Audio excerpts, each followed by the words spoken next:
time limit for submission of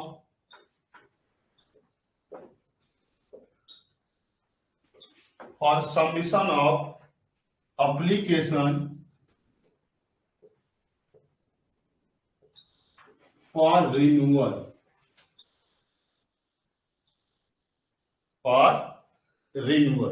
ठीक है ना। ये सब छोटी छोटी चीज ना बस माइंड में रखना है। जैसे 32 एक बार क्लियर हो गया, 3 3 5 5 क्या हो गया, 3 3 5 5। कहता है दूसरा क्या क्लियर हो गया, बीजी 50 25 और 0। तीसरा कहता है 2 ऑडिट होते हैं, एक पीसीए एक ऑन साइट पीसीए ना। उसमें क्या बोला है कि जो मतलब पीसीए होगा 2 साल 3 साल इफ रिक्वायर्ड। क्या कहता है, 2 साल 3 साल इफ रिक्वायर्ड। और यहाँ पे 1 2 3 है ही। यहाँ पे अगर ऑन साइट की बात करता है तो क्या होगा, फर्स्ट सेकेंड और थर्ड। इट मीन्स 1 ईयर में, 2 ईयर में या 3 ईयर में। और क्या बेनिफिट है, कहता है जितने भी है ना सभी को डीपीडी और डीपीई का बेनिफिट मिलेगा ना। कहता है जो T2 और T3 हैं उनको ड्यूटी डेफर्ड पेमेंट का बेनिफिट मिलेगा, 24/7 का बेनिफिट मिलेगा।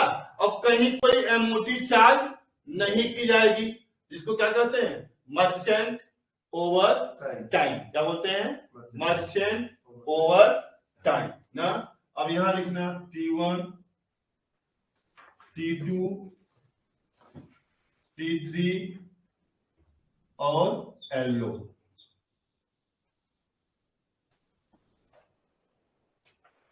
इनके लिए टाइम लिमिट कितना है, 30 डेज। कितना है, 30 डेज।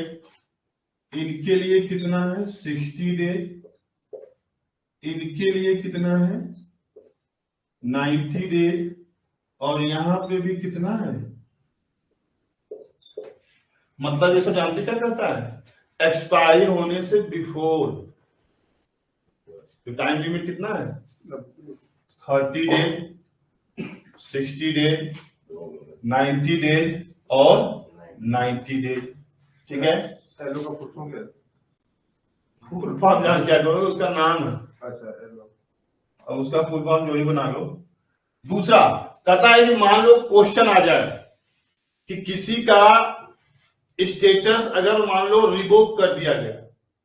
क्या कर दिया गया, रिवोक कर दिया गया, तो क्या वो दोबारा एप्लीकेशन दे सकता है, तो क्या कहोगे, हाँ। क्या कहोगे, हाँ ना। लेकिन उसमें भी जो देने का समय वो भी हमको पता होना चाहिए। तो लिखना heading time limit for AU status holder, AU status holder reapply of AU,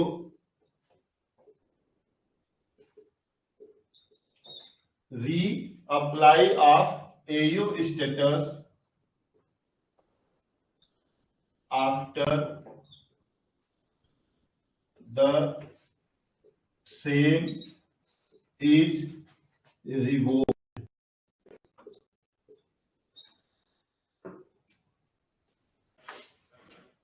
जैसे हमारा आपका लाइसेंस जब रिवोक हो जाएगा तो कहां से अप्लाई करोगे, नहीं करोगे ना। लेकिन यहाँ पे दूसरा नियम, यहाँ पे क्या है, दूसरा रूल है। क्या कहता है, अगर आपका रिवोक हो गया, समझ गया ना, तो आप इसको रीअप्लाई कर सकते हो। कब करोगे, तो लिखना द एओ T1 और T2, T1 and T2 can reapply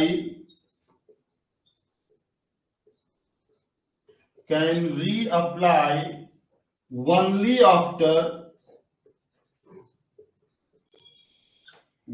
after a period of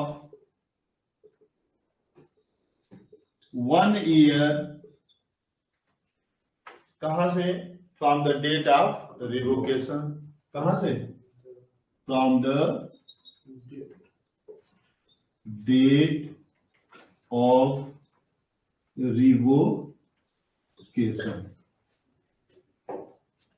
ठीक है, जबकि कहता है अब बचा कौन, the AO T3 and LO, AO T3 and LO can reapply only after a period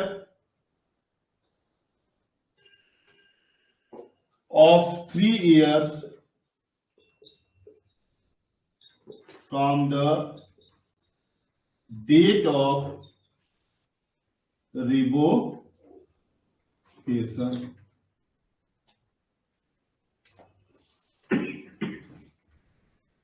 समझ गए ना बात को।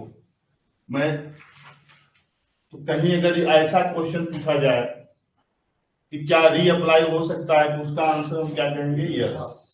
लेकिन कंडीशन ये, रिन्यूअल के लिए टाइम लिमिट पूछेगा तो ये बताएंगे, रिफंड के लिए टाइम लिमिट पूछेगा तो 45 दिन और 30 दिन बताएंगे। क्या बताएंगे, 45 दिन और 30 दिन।